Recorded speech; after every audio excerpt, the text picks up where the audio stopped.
I'm really glad we finally got to do this. Yeah, me too. But I will admit that I'm a little nervous. I've only been bowling once or twice, and this is a lot of pressure for a first date. I'm sure you'll be fine. All right, well, what do you say we make this a little more interesting? Okay, what did you have in mind? What about loser pays for bowling? Bowling? That's it? What about loser pays for bowling and drink? All right. Deal?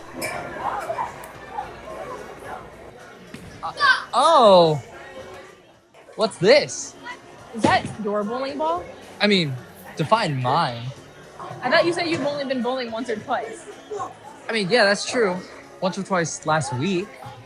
Okay. May the best bowler win. All right, whatever.